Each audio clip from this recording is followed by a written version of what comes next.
Assalamualaikum warahmatullahi wabarakatuh. Bismillahirrahmanirrahim. Alhamdulillahi rabbil alamin. Wabihi nasta'in ala umurid dunya waddin. Wassalatu wassalamu ala asrafil anbiya wal mursalin. Wa ala alihi wa sahbihi ajma'in. Amma ba'du. Allah subhanahu wa ta'ala berfirman, وَمَا خَلَقْتُ الْجِنَّ وَالْإِنسَ إِلَّا لِيَعْبُدُونَ.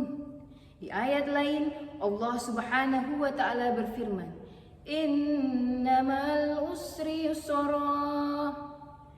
Jamaah, ada kalanya sebagai manusia biasa kita diselimuti dengan berbagai perasaan, di mana perasaan yang kita rasa tadi tanpa kita sadari akan mempengaruhi hati dan pikiran kita. Tiba-tiba ada yang merasa bahagia karena sukses menjalankan sesuatu, bahagia karena berhasil menempuh suatu perjuangan, misalnya mampu menyelesaikan studi pada suatu lembaga pendidikan dan sebagainya. Biasanya untuk perasaan bahagia ini, meskipun kita tetap harus belajar memanagenya, agar kebahagiaan yang kita dapati itu tidak lantas membawa kita mengingkari nikmat Allah subhanahu wa ta'ala. Tetapi menghadapinya, mayoritas kita akan cenderung mampu menghadapinya. Lalu bagaimana dengan perasaan sebaliknya jamaah? Yakni misalnya seseorang yang sedang dilanda perasaan duka karena kehilangan orang yang dicintainya, atau gagal karena sesuatu usaha yang dijalankan mengalami kerugian dan lain sebagainya. Nah, untuk menghadapi perasaan yang satu ini diperlukan pemahaman bahwa siapakah kita terlebih dahulu.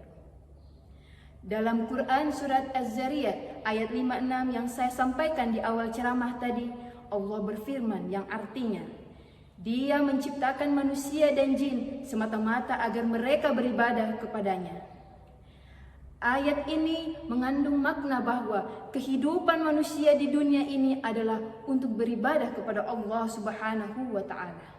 Sehingga perkara-perkara sekecil apapun sepenuhnya adalah di bawah penguasaan Allah.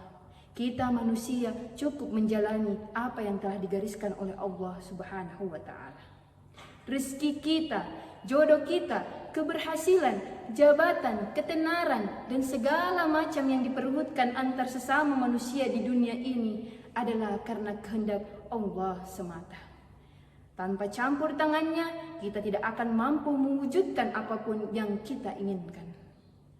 Di ayat berikutnya yang saya sampaikan di awal ceramah tadi, yakni surat Al-Insyirah ayat 6, di mana Allah berfirman yang artinya, sesungguhnya sesudah kesusahan itu ada kemudahan.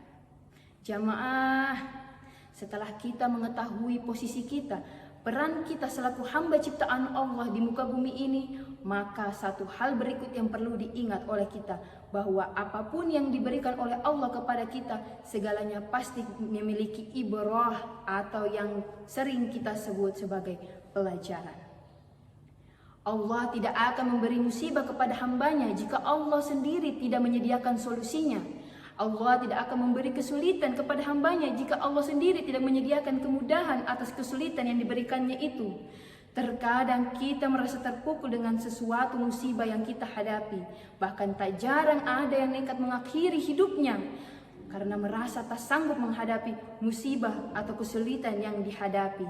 Padahal di ayat yang lain Allah telah berfirman, Ya ayyuhallazina amanu isbiru wa sabiru wa rabitu wattaqullaha la'allakum tuflihun. Wahai orang-orang yang beriman, bersabarlah kamu, kuatkanlah kesabaranmu, tetaplah bersiap siaga di perbatasan negerimu, dan bertakwalah kepada Allah agar kamu beruntung.